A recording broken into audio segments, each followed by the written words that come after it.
ভারত আমাদের বন্ধু নয়। এবং তার প্রতিফলন আমি আপনাকে বলি, 5টা বিশ্ববিদ্যালয়ে নির্বাচন হয়েছে। 124টা আসনে শিবির 104টা পেয়েছে, ছাত্রদল 4টা পেয়েছে। বাংলাতে কথাই আছে, এখন যৌবেন যার যুদ্ধে যাওয়ার সময় তার। তো আপনি শাহরিয়ার কবির এত বড় বড় কথা, উনি যুদ্ধে যায়নি কেন তখন? 1971 সালে ইউনিভার্সিটি পড়ে উনি তো পাকিস্তানের সেনাবাহিনীর আইডেন্টি কার্ড নিয়ে উনি তো ঘুরে বেড়েছে। উনি তো একটা নামও আছে, মানুষ তাকে বলেছে নাকি পাকিস্তান আমি কি কি সাপ্লাই দিত, যেন মানুষ তার নাম বলে। আমি বলতে চাই না, আমি মানুষের কটু কথা। তো যাই হোক, আম, এত কিছুর পরেও আমি আশাবাদী ইনশাল্লাহ যে আমাদের এই জেন জি এবং আলফা জেনারেশন যারা, আমার প্রজন্ম বুঝিনি, আমার পরের প্রজন্ম বুঝেনি, তার পরের প্রজন্ম হয়তো বুঝেনি, বাট যারা জেন জি এবং বর্তমান আলফা জেনারেশন, এরা বুঝেছে যে ভারত আমাদের বন্ধু নয়। এবং তার প্রতিফলন আমি আপনাকে বলি, 5টা বিশ্ববিদ্যালয়ে নির্বাচন হয়েছে। 124টা আসনে শিবির 104টা পেয়েছে, ছাত্রদল 4টা পেয়েছে। এটা হলো জুলাই অভ্যুত্থানটা যেটা ছিল, জুলাই বিপ্লবটা ছিল এমন ছিল একটা ভারত বিরোধী একটা আক্রোশ, ভারত বিরোধী একটা অভ্যুত্থান, ভারত বিরোধী আক্রোশের একটা বহিঃপ্রকাশ, সেটাই প্রতিফলন এই নির্বাচন হয়েছে। স্যার, তারা তো দাবি করে যে আওয়ামী লীগের মধ্যে দেশপ্রেমী আছে, আপনার ব্যাখ্যা কি স্যার? মানে ওদের পাগল বলতে হবে। দেশপ্রেমিক কোনো দেশ বিক্রি করে দেয় নাকি? একজন দেশপ্রেমিক দেশ বিক্রি করে দেবে? তারা দেশ বিক্রি করে দিয়েছে। যে প্রধানমন্ত্রী প্রকাশ্যে বলে যে আমরা ভারতকে যা দিয়েছি তারা চিরদিন মনে রাখবে, যত চুক্তি করেছে তাদের সুবিধা বেশি দিয়ে, এ তো মানে যারা যদি দেশপ্রেমিক দাবি করে তাহলে মানসিক রোগী, তাদের চিকিৎসা হওয়া দরকার। এরা প্রথম শত্রু, তারা দেশের প্রথম শত্রু। তারা চেতনার কথা বলে, মুক্তিযুদ্ধের চেতনা। আমাকে বলেন একটা ডকুমেন্ট দেখান আমাকে যে এই মুক্তিযুদ্ধের আগে তারা কোনো চেতনা শব্দটা ব্যবহার করেছে। একটা ডকুমেন্ট দেখান। আমি মৃত্যুদণ্ড মাথা নিতে রাজি আছি। শেখ সাহেবের কোনো কনসেপ্টই ছিল না মুক্তিযুদ্ধের। শেখ সাহেব তো মুক্তিযুদ্ধের কথা, আপনি আমাকে বলেন আপনি একটা দল আমি একটা দল, আমি আপনার বিরুদ্ধে যুদ্ধ ঘোষণা করলাম, স্বাধীনতার ঘোষণা তারপরে 7ই মার্চ, তারপর কি আমি বাসায় বসে থাকবো যে আপনি এসে আমাকে বন্দি করে নিয়ে যাবেন? শেখ সাহেবের রাজনীতি অসমাপ্ত আত্মজীবনী বইটা পড়ে দেখেন, ওখানে বহুত জায়গায় আছে উনি গ্রেপ্তার এড়ানোর জন্য 3তলা না 2তলার উপর থেকে লাফ দিয়ে নেমেছেন, লাফ দিয়ে পড়ে পালিয়েছেন পুলিশের জন্য। উনি চলন্ত ট্রেন থেকে লাফিয়ে নেমেছেন, ওনার বই লেখা।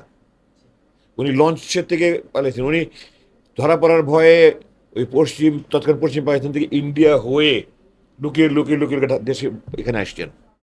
তো যিনি কোনো ইস্যু ছাড়াই শুধু গ্রেপ্তার এড়ানোর জন্য সেই 50-এর দশকে বা 60-এর 50-এর দশকের কথা বলছি, উনি এরকম অনেকবার আত্মগোপনে চলে যান, পালিয়ে বেড়ান, 3তলার থেকে লাফ দিয়ে পড়েন, চলন্ত ট্রেন থেকে লাফ দিয়ে নামেন, আবার চলন্ত ট্রেনে উঠেন। উনি মুক্তিযুদ্ধের ঘোষণা দিয়ে আমি সেনাপতি বসে আছি আমাকে ধরে নিয়ে যাও, এটা হাস্যকর কথা না? শেখ সাহেব স্বাধীনতা তো চায়নি, উনি অখণ্ড পাকিস্তানের প্রধানমন্ত্রী ছিলেন এবং ওটা তার তার- তার অধিকার ছিল। উনি নির্বাচনে জিতেছেন। আমার বাবা ওই রাতেই 7ই ডিসেম্বর 1970 রাতেই উনি প্রেস ব্রিফিং দিয়েছে। আপনি 8 তারিখে ডিসেম্বর যদি কোনো পত্রিকা খুঁজে পান দেখেন, আপনি কোনো স্টেটমেন্ট আছে যে জনগণের নির্বাচন প্রতিনিধি ক্ষমতা উঠিয়ে দেওয়া হোক, হস্তান্তর করা হোক। তো জেনারেল ইয়াহিয়া খান ঘোষণা করেছিল পাকিস্তানের ভবিষ্যৎ প্রধানমন্ত্রী, এবং শেখ সাহেব ওটাই চেয়েছিলেন। আমি এত বড় জায়গার প্রধানমন্ত্রী হতে পারলে আমি এতটুকু জায়গার প্রধানমন্ত্রী হবো কেন? এটা তো হাস্যকর কথাটা। একজন রাজনীতিবিদ তো এটা চাওয়ার কোনো কারণ দেখি না আমি। তো এই জন্য আর আরেকটা ব্যাপার হলো যে বিচ্ছিন্নতা কারা চায়, মেজরিটি না মাইনরিটি? পার্বত্য চট্টগ্রাম বিচ্ছিন্ন হতে চাচ্ছে, এই 7 সিস্টার্সে তারা যে আসাম মিজোরাম নাগাল্যান্ড ত্রিপুরা বিচ্ছিন্ন হতে চাচ্ছে, মাইনরিটি বিচ্ছিন্ন হতে, মেজরিটি কখনো বিচ্ছিন্ন হতে চায় না। আমরা তো মেজরিটি ছিলাম, আমরা 7.5 কোটি, তারা 4.5 কোটি। 167টা সিট আমাদের, 133টা সিট তাদের। তো আমি বিচ্ছিন্ন হতে চাবো কেন? আওয়ামী লীগের কোনো কনসেপ্টই ছিল না।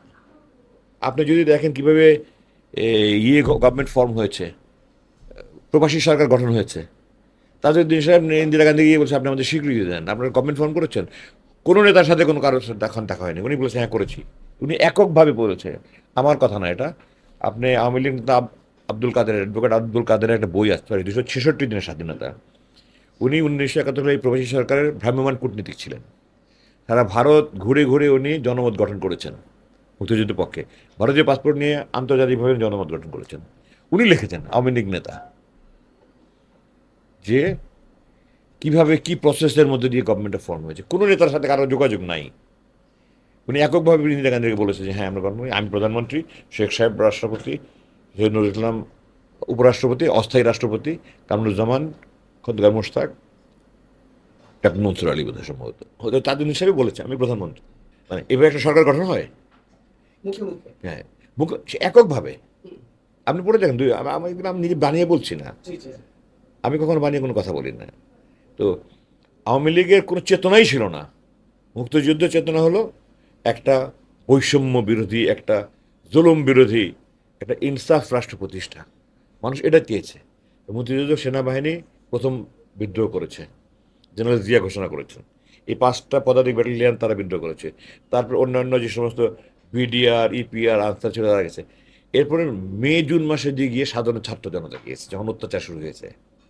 তারা গিয়েছে নিজের স্বাধিকারের জন্য, ভারতের গোলাম হওয়ার জন্য যায় নাই। অনেক মুক্তিযোদ্ধা দেখবেন আপনার আফসোস করে। ঠিক স্যার, আমি যদি বলি যে এখনকার জুলাইয়ের মতো ওই সময় ছাত্র জনতা ওই সময়টা আসছে। জি স্যার। এবং এই পরিবর্তন সবসময় এই যুবকরাই আনে, এই যুবক তরুণরাই আনে। বাংলাতে কথাই আছে, এখন যৌবন যার যুদ্ধে যাওয়ার সময় তার। তো আপনি শাহরিয়ার কবির এত বড় বড় কথা, উনি যুদ্ধে যায়নি কেন? তখন 1971 সালে ইউনিভার্সিটি পড়ে, উনি তো পাকিস্তানের সেনাবাহিনীর আইডেন্টি কার্ড নিয়ে উনি তো ঘুরে বেড়েছে। উনি তো একটা নামও আছে, মানুষ তাকে বলেছে নাকি পাকিস্তান আমি কি সাপ্লাই দিত, যেন মানুষ তার নাম বলে। আমি বলতে চাই না, আমি মানুষের কটু কথা। তো যাই হোক, আম, এত কিছুর পরেও আমি আশাবাদী ইনশাল্লাহ যে আমাদের এই জেন জি এবং আলফা জেনারেশন যারা, আমার প্রজন্ম বুঝিনি, আমার পরের প্রজন্ম বুঝেনি, তার পরের প্রজন্ম হয়তো বুঝেনি, বাট যারা জেন জি এবং বর্তমান আলফা জেনারেশন, এরা বুঝেছে যে ভারত আমাদের বন্ধু নয়। এবং তার প্রতিফলন আমি আপনাকে বলি, 5টা বিশ্ববিদ্যালয়ে নির্বাচন হয়েছে। 124টা আসনে শিবির 104টা পেয়েছে, ছাত্রদল 4টা পেয়েছে। এটা হলো জুলাই অভ্যুত্থানটা যেটা ছিল, জুলাই বিপ্লবটা ছিল, যেমন ছিল একটা ভারত বিরোধী একটা আক্রোশ, ভারত বিরোধী একটা অভ্যুত্থান, ভারত বিরোধী আক্রোশের একটা বহিঃপ্রকাশ,